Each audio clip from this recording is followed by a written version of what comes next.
தொழிற்சாலைகள் கொண்டு வருவதற்கு முழு முச்சா நான் பாடுபடுவேன். ஏன்னா நம்ம பசங்களுக்கு நல்ல பிள்ளைகளுக்கு படிச்ச பிள்ளைகளுக்கு நல்ல வேலை வேணும். அடுத்தது நல்ல தண்ணி வேணுமா இல்லையா? நல்ல தண்ணி வேணும். அந்த தண்ணி வேணா நமக்கு குடிக்கிறதுக்கு நல்ல தண்ணி வேணும். அதானே, அந்த தண்ணி தான் வேணும். அத 5 வருஷமா யாரும் பண்ணவே இல்லை. அனௌன்ஸ் பண்ணதோட சரி. இப்ப காவிரி உபரி நீர் திட்டம், அதுவும் வீணா போற தண்ணிய நம்ம கொடுக்கறதுல என்ன கஷ்டம் இவங்களுக்கு? அந்த தண்ணி நம்ம புதுசா உருவாக்கி தண்ணி கேட்கல. உபரி நீர்னா என்ன? மழை தண்ணி வீணா போகுது. அந்த தண்ணி கடல்ல கலக்காம நம்ம கொடுக்கணும். அதுக்கு ஒரு 1000 கோடி செலவு பண்ணாலே முடிச்சிடும். கண்டிப்பாக தண்ணீர் பிரச்சனையை தீர்க்க வேண்டும் என்றால் காவிரி உபரிநீர் திட்டத்தை தர்மபுரிக்கு கொண்டு வர வேண்டும். அதற்காகவும் நான் உங்களுக்காக சேர்ந்து போராடுவேன். அது ஒண்ணு. அடுத்தது பெண்கள் இருக்கீங்களா?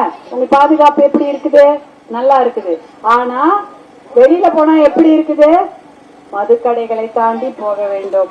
போதை பழக்கம் இருந்ததுன்னா இன்னும் பிரச்சனை. பசங்களுடைய வாழ்க்கை, சின்ன குழந்தைங்களுக்கு போதை பழக்கம் அதிகமாகிவிட்டது கடந்த 5 ஆண்டுகளில். அதை தடுக்க வேண்டும் என்றால் புதிதாக ஆட்சி வளர வேண்டும். அப்பதான் போதை பழக்கத்தை தமிழ்நாட்டை விட்டு ஒழிச்சு பெண்கள் பாதுகாப்பை உறுதி செய்யலாம்.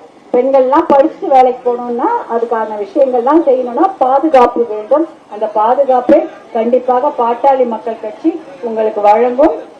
அதற்காக கண்டிப்பாக நானும் பெண்களோடு பெண்களாக சேர்ந்து போராடி உங்களுக்காக பேசுவேன் மாட்டேன்னா கண்டிப்பா உங்களுக்காக நான் பேசுவேன் என்பது உறுதி கூறுகிறேன். 100 நாள் வேலை திட்டம் வேணுமா? 150 நாள் வேணுமா? 25 நாள் வேணுமா? 150 நாள் வேலை திட்டம் உறுதி செய்யப்படும். இதுலதான் எல்லாம் போட்டிருக்க. படிச்சு பாருங்க, எல்லாருக்கும் படிச்சு காட்டுங்க. புது ஆட்சி அடுத்த வர இன்னும் 10-15 நாள்ல எலெக்ஷன் வருது. எடப்பாடியார் அண்ணனுடைய அனைத்து இந்திய அண்ணா திராவிட முன்னேற்ற கழக ஆட்சி வரும்போது 10,000 ரூபாய் பேங்க்ல போடுறேன்னு இருக்காங்க. நகைக்கடன், கல்விக்கடன், பயிர்கடன் தள்ளுபடி சொல்லியிருக்கிறாங்க. பிரிட்ஜ் கொடுக்கறேன்னு சொல்லியிருக்காங்க. அதே போல பாட்டாளி மக்கள் கட்சி என்ன ப்ராமிஸ் பண்றாங்க? என்ன உங்களுக்கு வாக்குறுதி கொடுக்கறாங்க?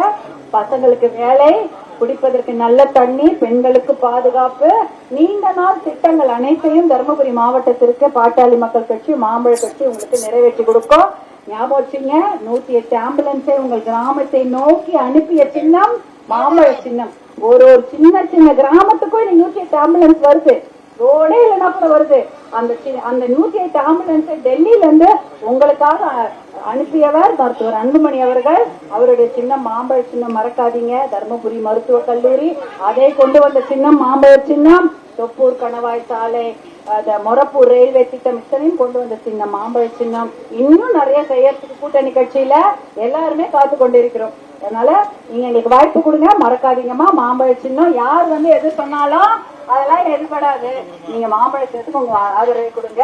உங்களுடைய பசங்களுடைய நல்ல வாழ்க்கை, பிள்ளைகளுடைய நல்ல வாழ்க்கை, பெண்கள் பாதுகாப்பு, குடிப்பதற்கு நல்ல தண்ணி, நல்ல வேலை, இதையெல்லாம் உறுதி செய்ய நான் உங்களோடு சேர்ந்து போராடுவேன். உங்க வீட்டு பெண்ணா நானும் உங்களோட இருப்பேன் என்று கூறிக்கொண்டு விடைபெறுகிறேன். நன்றிமா.